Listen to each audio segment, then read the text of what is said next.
is open. 21 is open. That is all closed.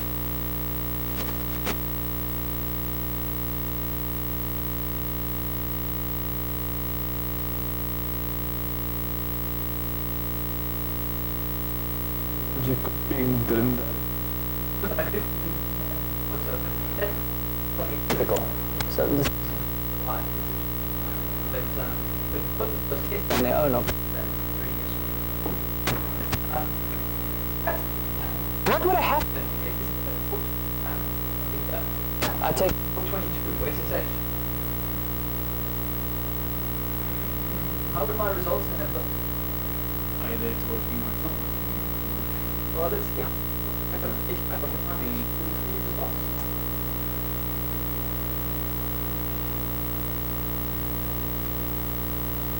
Results there.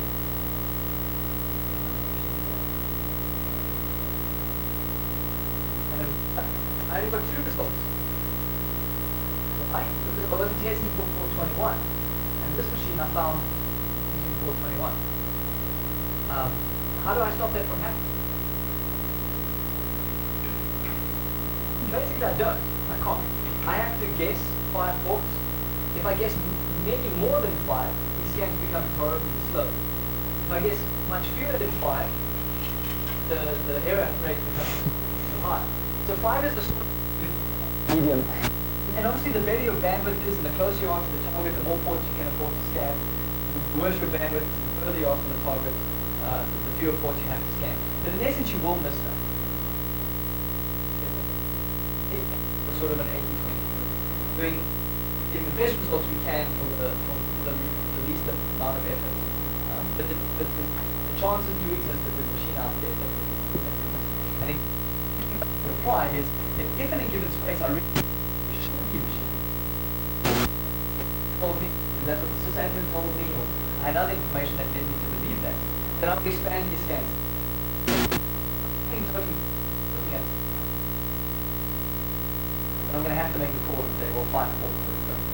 And I'm then sorry. Okay. I'm going to Sensepost. I'm now.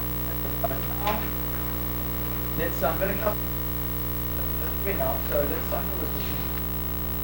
I do. Next one. Do you think it's a physical error on the card or what? It is. On the card, yeah. Bounce it, see what happens.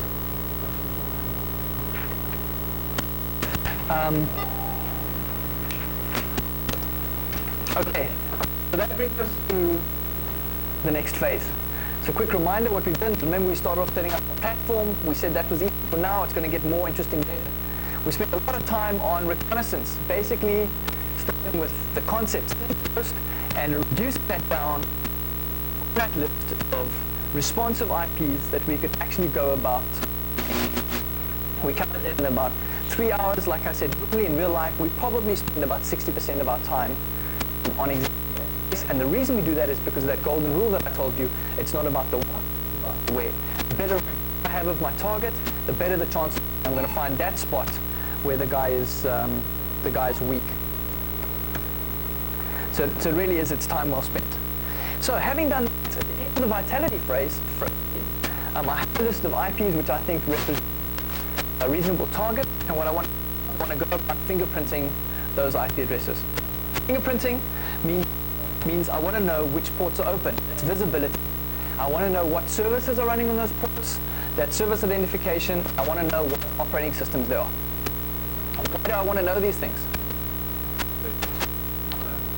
If I target my attacks are going to vary from service to service and also from operating system to operating system, even on the same service.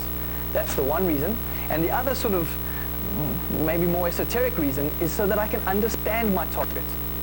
The better I understand my target, I didn't mean technically, I mean as an organization, as people, the better I understand them, the better chance I've got of taking them. I'm trying to think, where do I want to cover this? I'll cover it in more detail. But in essence, the better idea I can have these guys think. Place where they're weak and break at that point.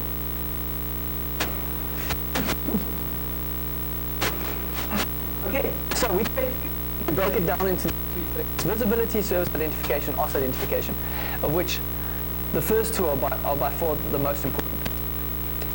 Visibility is essentially scanning.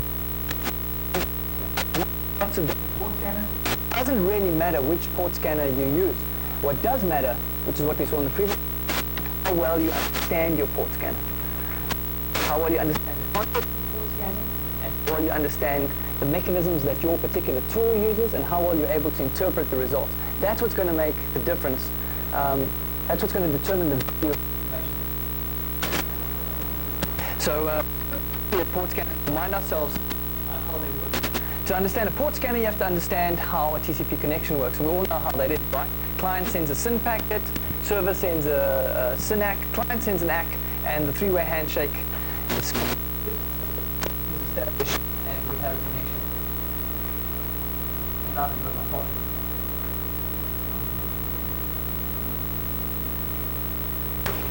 Got it. Right. So when a port is open, that's what we get. When a port is closed, we saw this previously, the client sends this saying, sorry, that port's closed. We use that as an indication that the server was there. The client then sends a reset. Does the client send a reset? No, he got it. Yeah, to be polite, essentially. Make sure that the server can take everything on its side, close down all its processes, and say, well, so it is. So, port scanners use exactly that principle. Port scanner sends a SYN packet, the server sends the SYN ACK, and at that point, that port is open. I take the server sends a SYN ACK, I say, that's it, there's something. The client proceeds to send a reset. Why?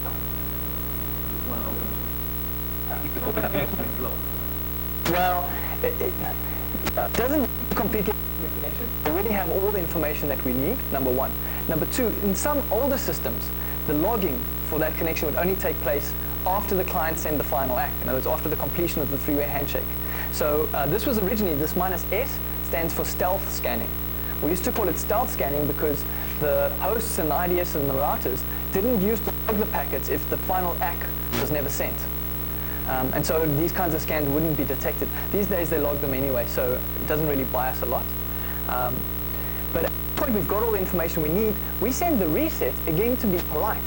Because if we don't, then the server sits on this side waiting for the completion of the connection. All right? And it'll just sit there for whatever the TCP timeout period is. It can be as much as 2 minutes. It'll sit there waiting. Hello?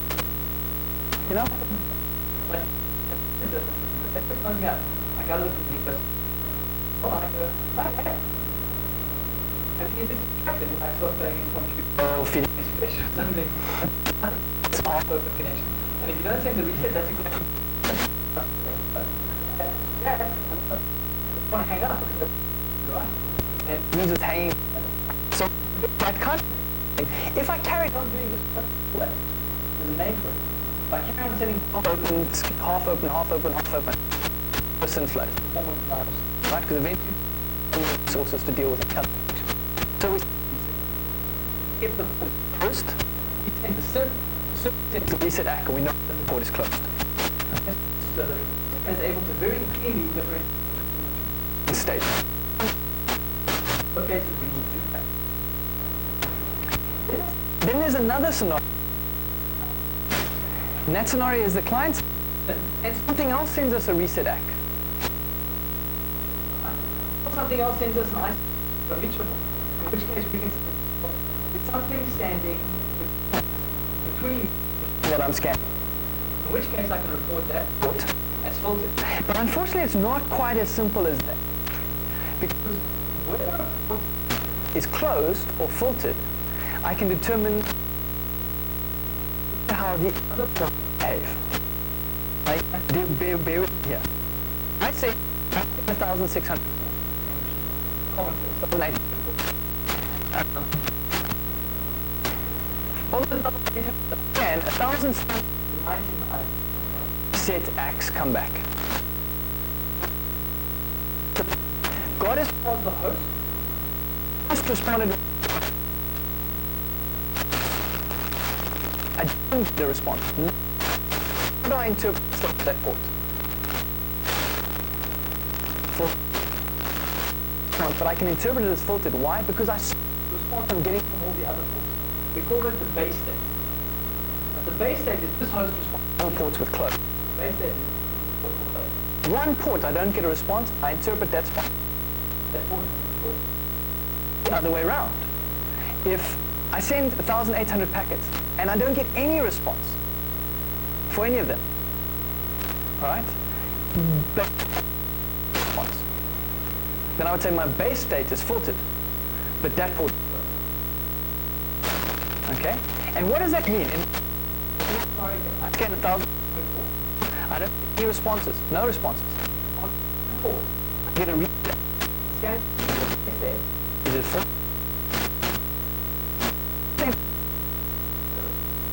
The architecture. What does it tell me about the architecture?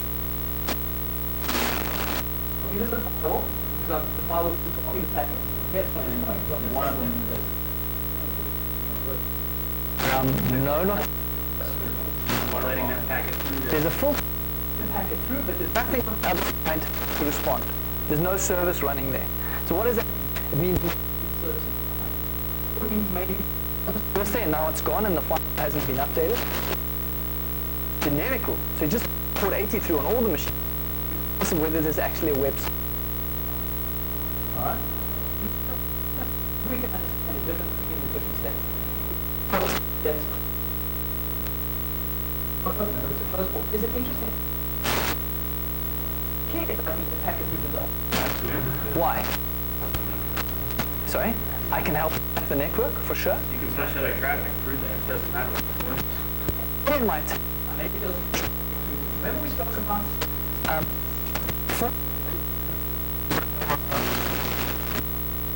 two things. Just one, a channel. And that's open. Even open, even if the currently doesn't have a service, later I may be able to use that squeeze data too. So if I can find it, you're going to see this later as this episode develops. In the next exciting. A scanner like it, which is a good scan between open and closed ports. Report if the base is filtered and one port is closed, which means that port's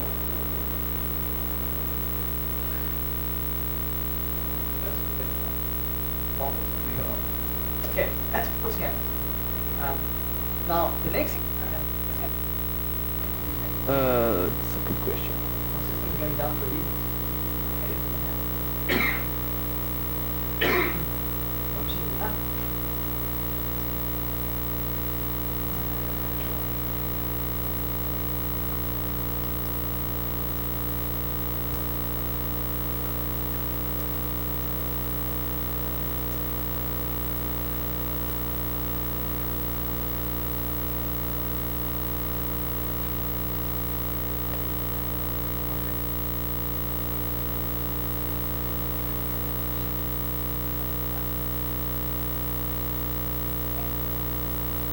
It's broadcast traffic.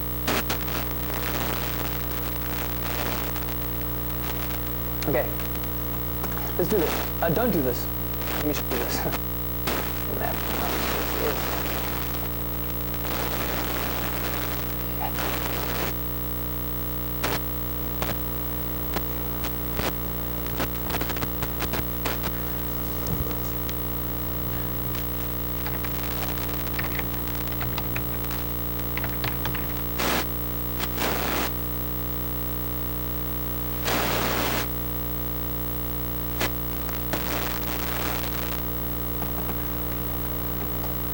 Okay, so look, I run a port scan, again, hack that's comp, all right, using Nmap. It comes back and it tells me, of the 3 ports that I scanned, 2 are closed and 1 is open. How does it know that? How does it derive it? Well, for the closed port, we set ACK, and for the open, Sit down.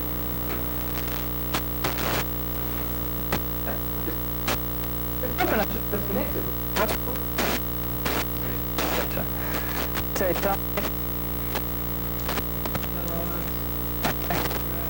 I'm on port 22, and I get that. Right? I thought the port is open, and yet it's just dropping my connection. What is that? How would you explain that kind of behavior? Let me just Firewall is behind sorry, say that again. I have a firewall sitting there that's all allowed right piece to connect to the port. That's a good possible explanation. The firewall only allowing certain point. Yeah, the configuration of the machine, you were able to connect to the machine, connect it to it. But then the S dropped. Or in fact, there is no distinction. Or in fact, there is no explanation. There's a possible explanation.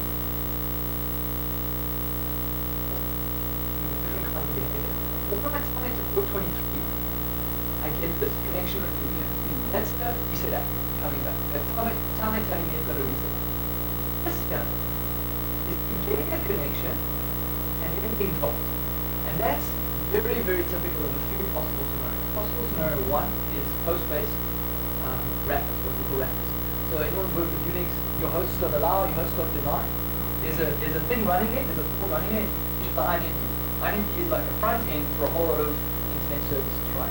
So you connect on port 22, INP accepts your connection, it goes and looks at its filter list in the host.allow file and says, is this guy allowed a connection? But you connected already, right? You then got the SYNAC. You sent the app, you're there. Connection is established. The daemon, the INET daemon goes and looks in the file, says, are you allowed? And sends you a reset or a fin or whatever the case may be, and tears your connection down. It's called a wrapper. You did get a connection.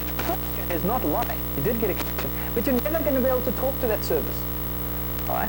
You're never going to be able to exploit it. You're never going to run exploits against it. You're not talking to the SSH daemon. You never got there. That's the first possible explanation. Second possible explanation is certain firewalls, the gauntlet firewalls, the sidewinders, and respond on behalf of the person that they're protecting. Right? And then go and look in the lists to see if you're connection on the pipe. Because Gauntlet will tell you, yeah, the port's open. That's there. That's there. And then you don't actually know if the port is open or not until you really try to speak with that thing. And the port scanner can't tell the difference. Right? It doesn't know. And you're going to see that later when we do the test. Sometimes the port scanner will say, yeah, it's open. And you're like, whoo, off we go. And actually, it's not open. Sorry for you. It's good from a security point of view. It really is good from a security point of view. You have to scan a big network, and they've got a gauntlet or a sidewinder that's saying, oh, yes, we're here, hello, hi, we're here, hello. It takes you forever. Oh, yeah. You literally have to query on an application level. So now instead of The management console. How do you know that it's a firewall and it's not a real thing? Oh, you don't. You have to guess. Typically, if I were to get the same kind of response from a lot of IPs in the same space, they would tell me it's a firewall and not the host.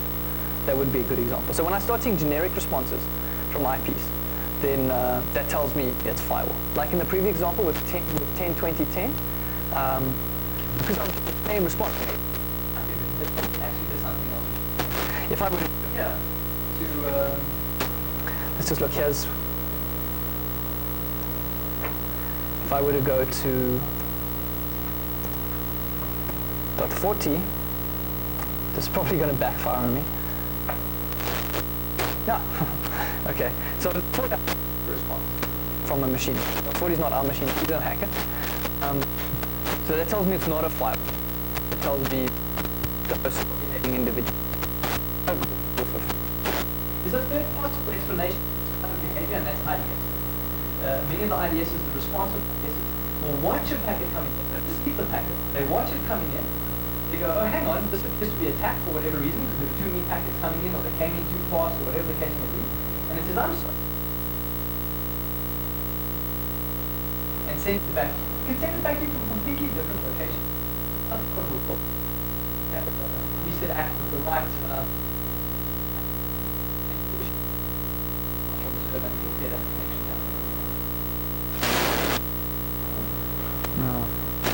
Okay. Alrighty. So the point I want to make is information on which a port scanner generates its output is actually very limited.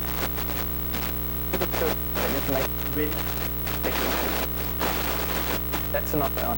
UDP, how do UDP port scanners work? I told you that with SYN scanners, we get a SYNAC. What's the UDP equivalent of a SYNAC? There is no UDP equivalent of a SYNAC, right? So scanning for depends on the application. UDP is a datagram service. It's not a session service. There is no connection in UDP. So it's extremely difficult to scan for UDP. We send a UDP packet to a port. If we get an ICMP port unreachable, then we assume to be closed. The ICMP port unreachable. We assume the port to be open.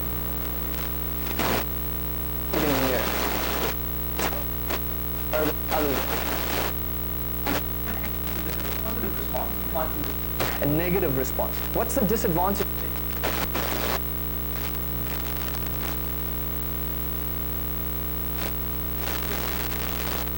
Range of ports, but it's never reached because they're firewall, and so I never from the. And so what happens is my scanner is ports to be open. So night I get to get in, and the unreachable is blocked by the firewall, in which case the scanner also to be open. So what happens is I for machines for UDP, and I get 1,800 times 254 responses. Ports are open. So UDP scanning is extremely unreliable, and we very seldom do it. On the inside, it's much more reliable because the chances that I'm actually going to get a packet to the host and get the packet back are much better than the chances that it's firewall less. I do still try it on the internet occasionally, where I think it warrants it. But 9 times out, and typically, I'll if I get 1,800 ports open, then I know, forget it, it's not going to happen. I won't bother with the rest. If I don't, I get no responses back, then I might carry on and try further. All right, but in principle, it's very difficult. What's the support and reachable message? It's mandatory. The operating system has to do it, or I think it's mandatory. It's an RFC. Yeah, if you consider that mandatory. push it to the, for example. Yeah.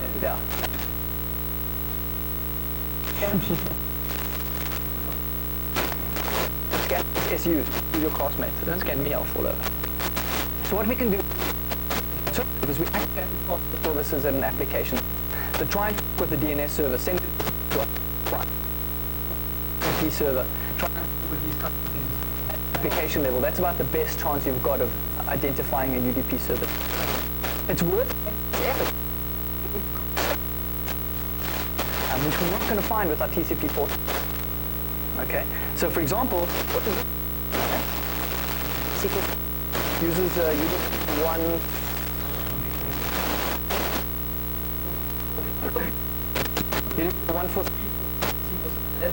For SQL name first, MSQL later, which is right. Only pick it up, finding if you found it on UDP.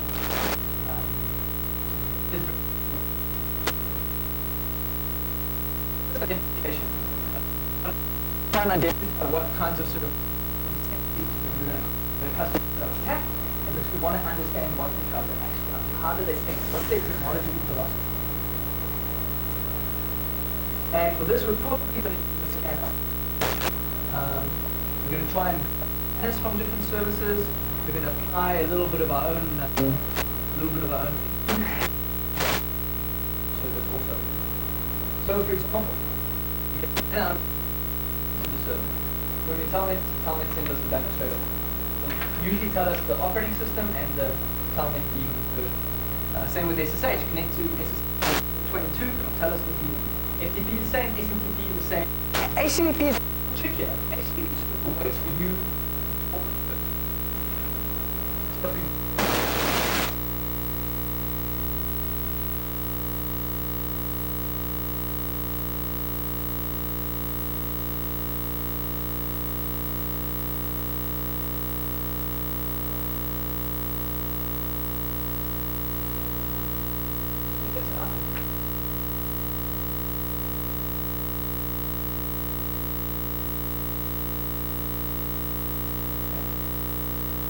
port 80 is connected, and this is an Apache server, so it sticks with the RFCs very strictly, and it's not going to say a damn thing until I say something first. And the thing that I should say is head /HTTP /1.0. So I'm asking for the HTTP header for the default file on that server. And I head it 2 carriage returns because that's what the RFC requires. And there it comes back and tells me it's Apache 1328 running on Unix. Okay, but it needed me to send it an RFC compliant request first. All right. Some other web servers are not as sticky about it, about the whole RFC compliancy thing. It is, after all, optional. But some of them really are. And there you can see I sent it a nice request, including the 2 carriage returns after. Very nice. Servers you want to make note of that.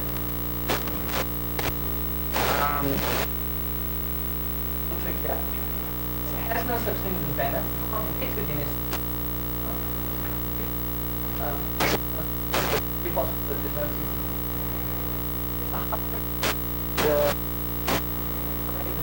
DNS server. Well, there's a special kind of DNS request that I can make, which is going to send me the version back on some implementation. So you can look at the file that you see running on next. We'll give you the version. So, DNS lookup. Microsoft machine also. So first I'm going to say set equals ns, and I'm going to say sensepost.com.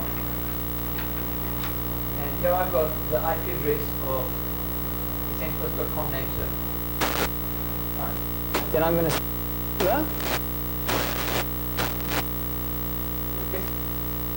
to that server as opposed to my default host. Right. Remember that.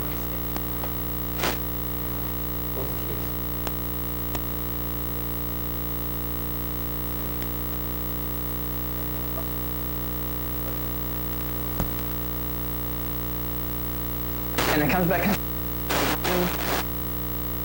Microsoft Live. It's actually the version that it's sent back. We modified it. Most end servers will Microsoft servers don't allow you to do this, but I've yet to see a Microsoft name server live on the internet. So the host command, you can do this online. That's the automated. We show that over there. That's my finger deep. Sorry. There's some services that you can't get banners from. You do something like map, which is the attempt to talk to the group conversation.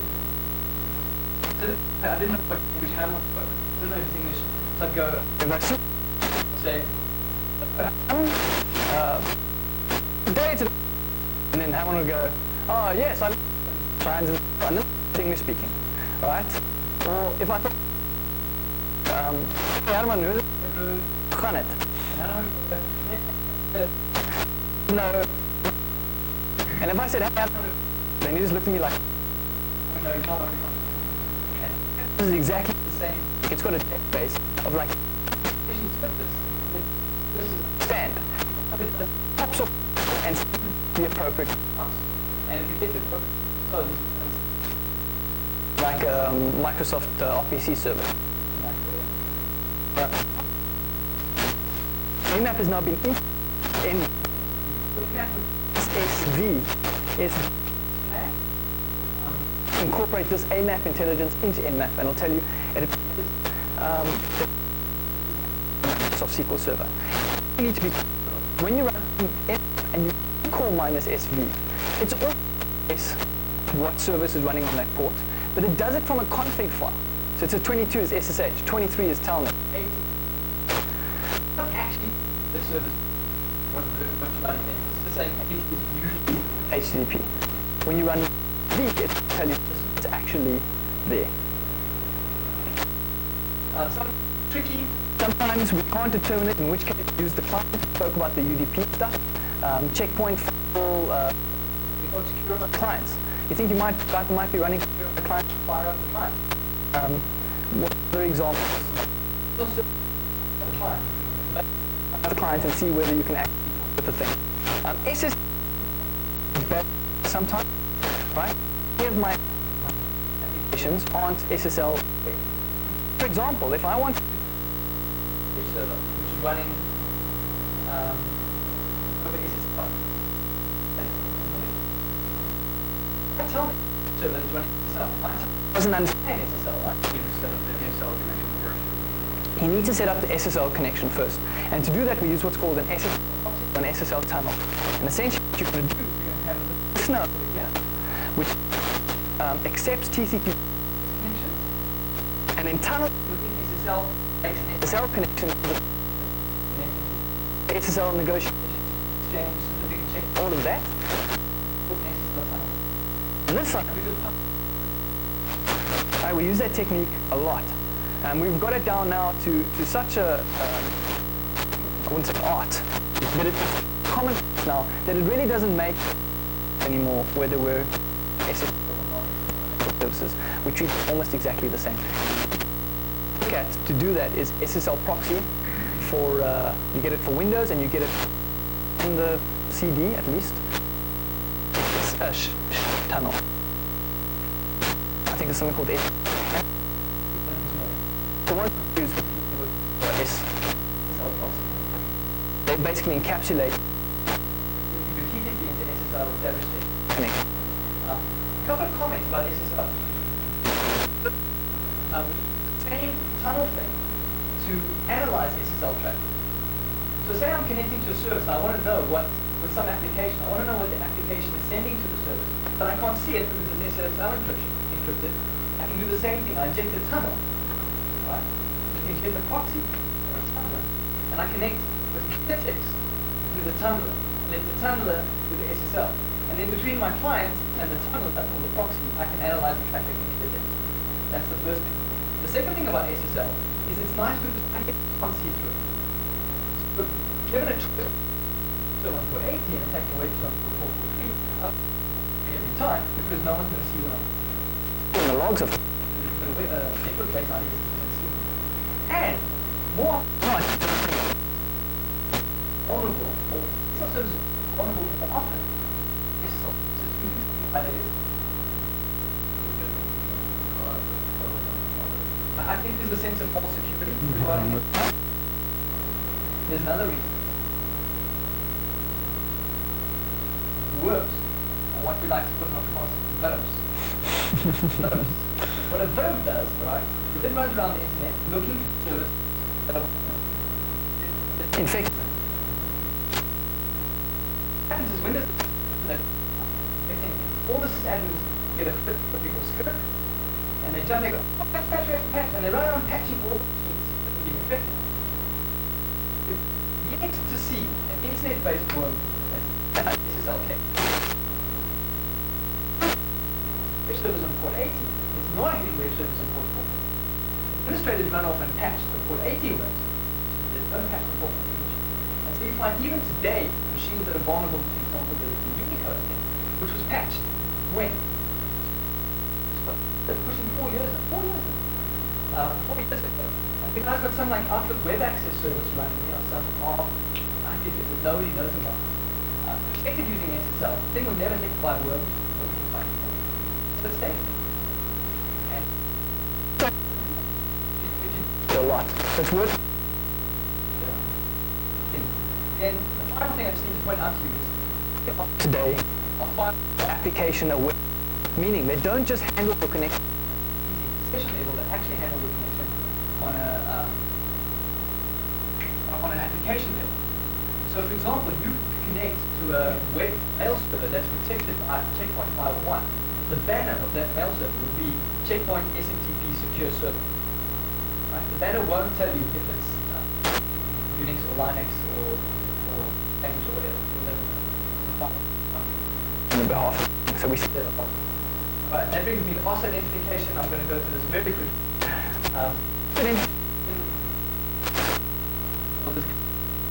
There's the kind of obvious way we connect to the telnet port, we get the banner. You can recognize the banners of a lot of things. You can recognize the banner of a Cisco. You can recognize the banner of a Give you an example. Gauntlet very often. ISA, you can recognize the banner of. A lot of things, you just connect to it, and from the banner you can tell what it is. Right? For example, connect to a web server. IIS/5.0. What does it tell me that web server? It tells me it's Microsoft, A, and it tells me it's 2000 or XP. Right? Why? Because IS5 never ran on NT4. So just from the banner, single service, I can tell a lot about the operating system that's running. I can find anything about service is installed.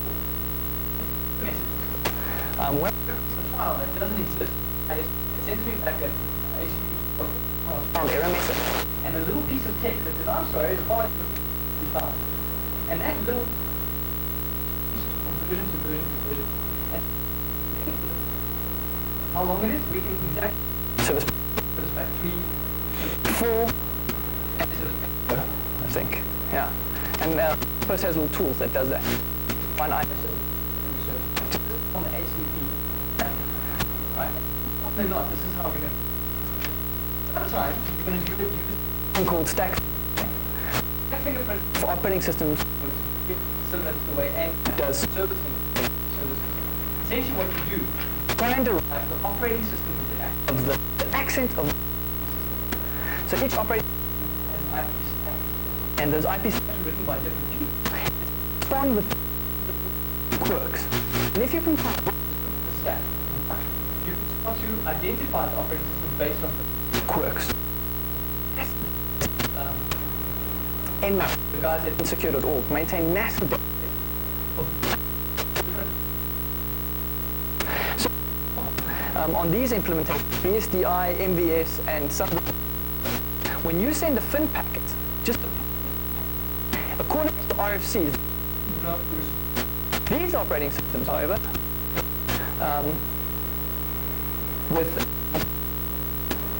they shouldn't, according to RFCs.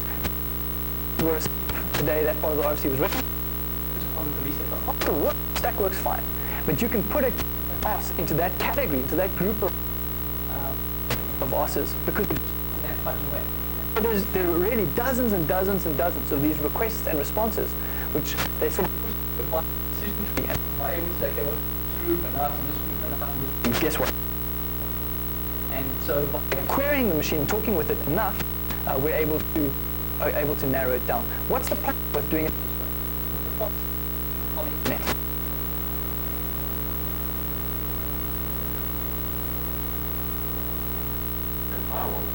You've got firewalls. These days, you're very seldom actually with the operating system of the machine that you're targeting.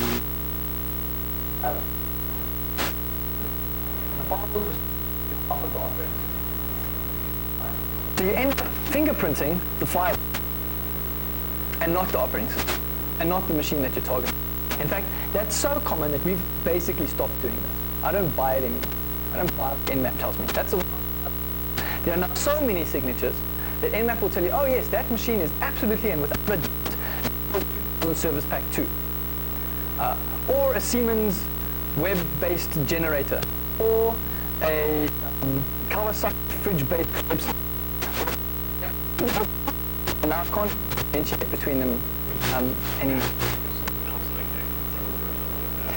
Yeah, You could other means. It's got a TTL of 32. Yeah, there are a lot of those kinds of things that you can do, but generally, experience is that what you're getting on firewall is you're getting it's redirecting to this machine. You hit it on port, it's redirecting. And really, what you need to do is you need to look at a port level and not be at a machine level. It's a completely different story. But on the net, it's very self.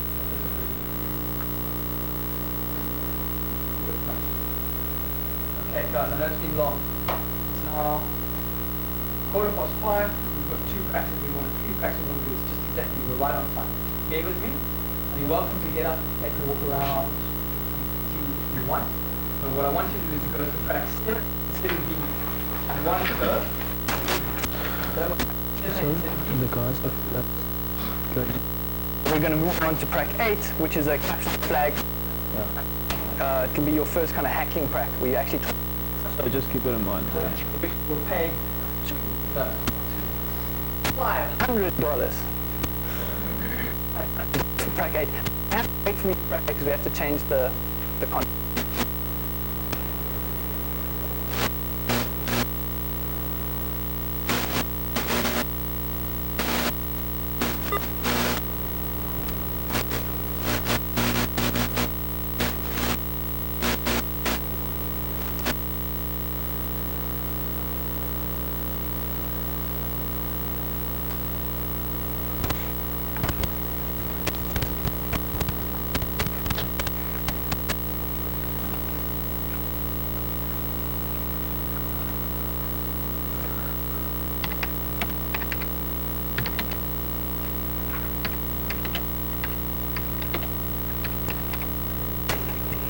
Logs look a little cleaner, Herman.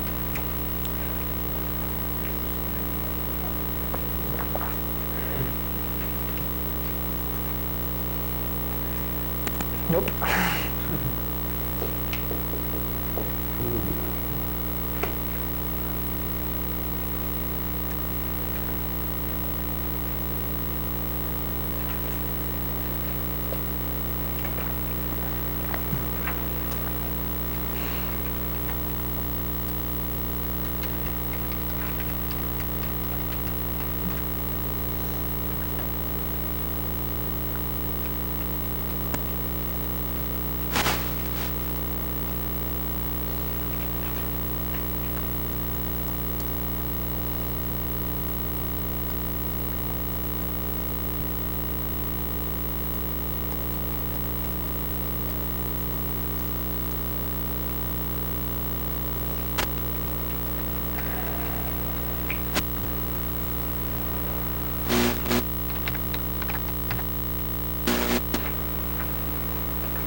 I really want to encourage you to do the advanced packs for 7B also.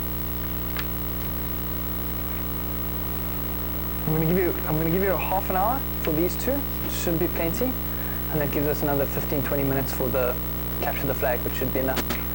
We'll be done by just 6, a few minutes after 6.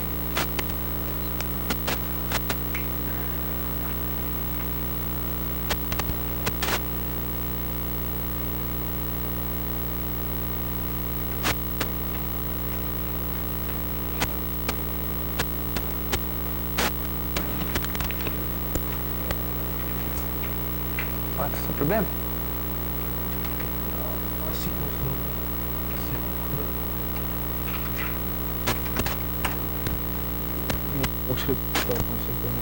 Oh, okay, I see.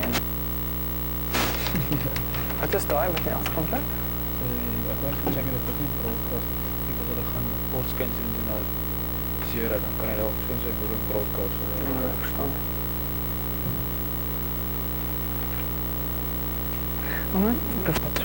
Tipsies. Te loud. Back in the market check. How does the MF know?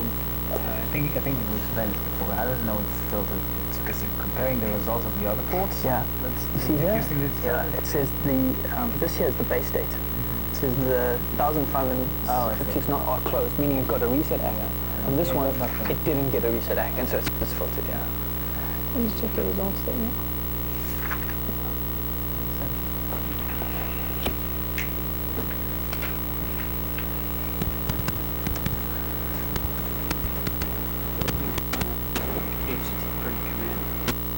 HTTP print is a tool. HTTP print for question 3A is a tool written by Samuel Sharp, the guy teaching next door. You pull it down from the web server. There's a Linux version and there's a little Windows GUI version.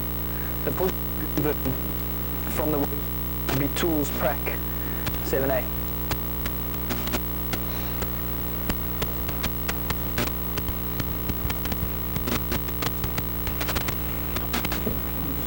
Hey. Yeah. That worked fine.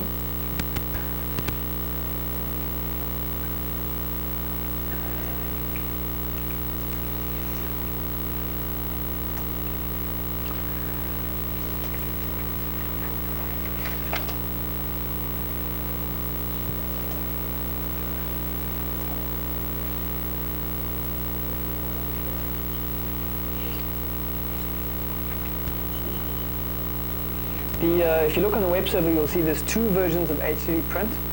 There's the 1.7, which I think is the standard, and then there's the leaked 0-day 2.0, only released to this class by Samuel himself. You can use that.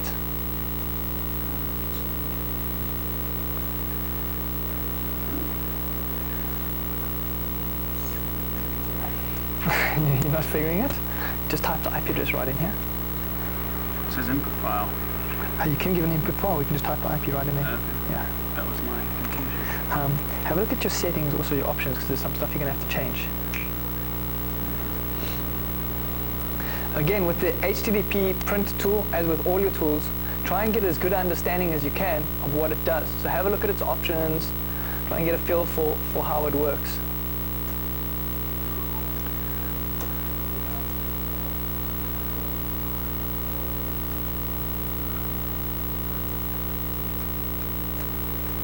Show me the money, honey. What you're going to do is you're going to do control and right square bracket. You see, when you telnet in, yeah, it tells you what the escape. That's exactly what it is. And in fact, when you telnet, I'll show you something funny. When you sometimes the application that you're telnetting to has an application for control and right square bracket, right? So say you're in some terminal emulator or something on a mainframe. Control right square bracket is a command. It does something. And every time you hit it, telnet drops you out because it thinks you're escaping. So you can actually set with telnet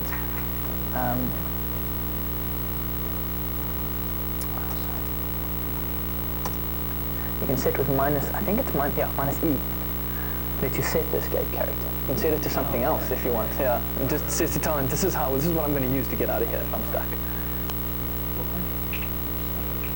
With telnet, if you get stuck in a session and you can't get out, telnet has what we call an escape character, which is like an emergency exit thing, which is right control and right square bracket. You'll see when you connect with telnet, it tells you the escape character is little up arrow dingy key right square bracket. That's how you get out of a session if you're stuck in it.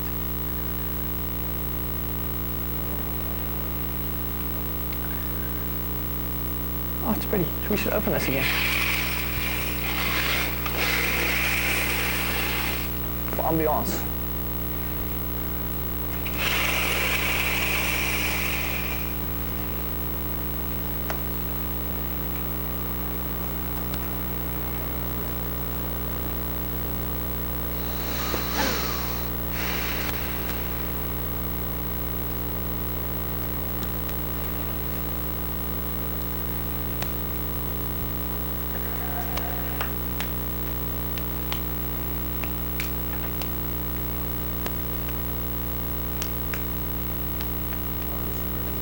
It seems to be doing okay. Unless it's fallen over dead completely. And no, it's doing about the same.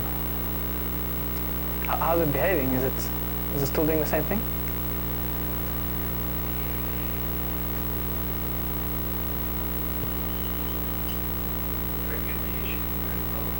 I'm sorry? I tried to get the initial signal. It's down. Too much work can interrupt status equals 0. I don't get it. I don't get it. Resetting transferring point.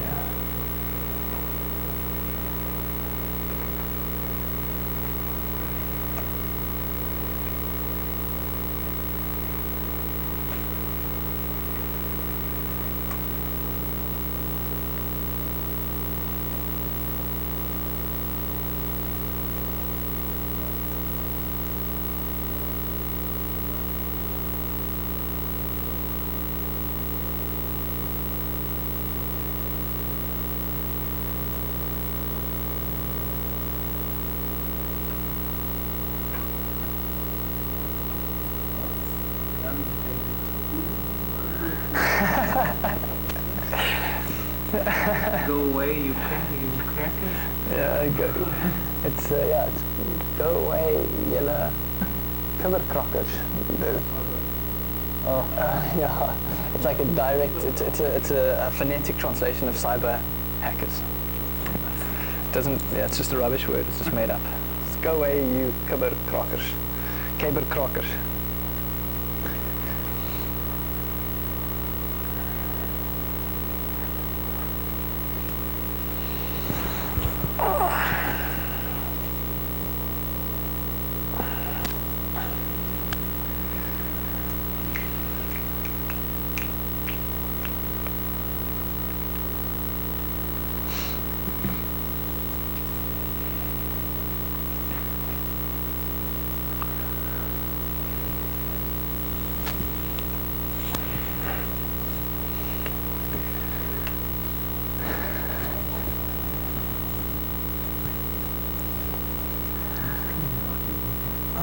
Minus P, what is space between the P and the 80? Yeah, try that. No? What is it?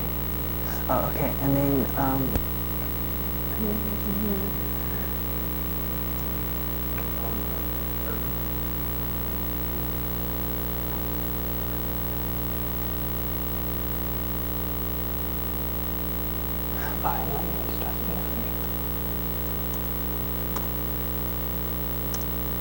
It's a 0, not an O, so I couldn't see it.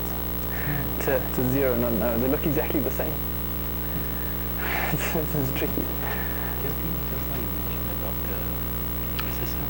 Yes.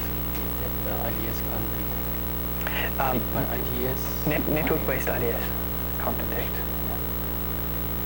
But if my HTTP session ends at the SSL proxy, and I place my IDS behind the SSL proxy, then you'll pick it up. Yeah. And that is a good way to do it. Yeah, and there are lots of technologies that do that, do SSL, what do you want to call it, proxying, or SSL load balancing, or SSL.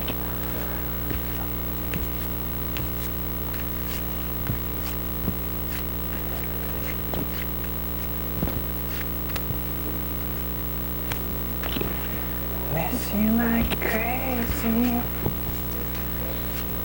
Have you got the 1 point, what is it, the 1.3, the new one? No, your Mac. Not the one, not the newest one, right before it. So what, 800 megahertz, or 850? Which 1,000. It's the 1 gig processor. Yeah. Mine was the 500, and the virtual PC was just about, I only had 256 megs of RAM. Oh, wow. The virtual PC was about useless. That's pretty good, actually. This one's kind of slower than my other one, but it's also got like running Windows open as well.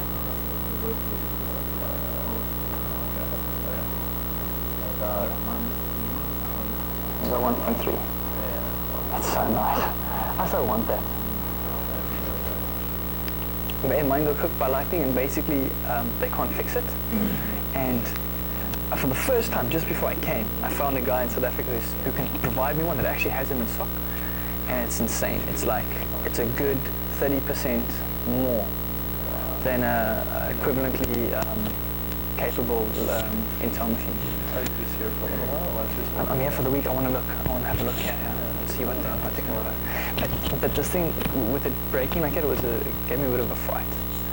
I've been without a machine for like 3 months or something, because no one can help me, and I'm just thinking, well, if that's going to be how it's going to be, then I wonder if I really want to do that again. Isn't there like what they call like protectors for modem lines? Yeah, there are. But I mean, next time it's not a modem. Next time it's whatever goes wrong, and if the guys can't help. The only thing that happened was one of my friends tossed it, so this hinge busted past. They fixed it for free. Like sent it in, they sent it back in 2 days. Well, until mine got cooked, it didn't have any problem. It was really as well. It's just that if something goes wrong, you kind of want it to be able to take it in and get it fixed now, and go on with your life. You had to send it over to Apple from, I don't know what. I guess you could, but it was really easy for me. Like they gave me a box, I set it in there, I sent it off, and 2 days later I got it back. Oh, really? It was nice. It was really nice. It's funny, even though it was fried here, or like basically it just I thought I could still use it. Oh yeah, just still like it. Really bad. Yes. You say that look at the Sensepost Web mail server. mail server, Yeah. right? I thought they were doing it on port 25 when Mhm. it returns something, the banner. Yeah, it does, but the banner's been modified, yeah. So what you're getting from here, it's patched. The trick is to see if you can maybe still get the version even though the banner is changed. I'll give you a clue. When you're talking with the SendMail server, it has a help menu. You can actually send it and it'll tell you all the commands that it supports. So connect with it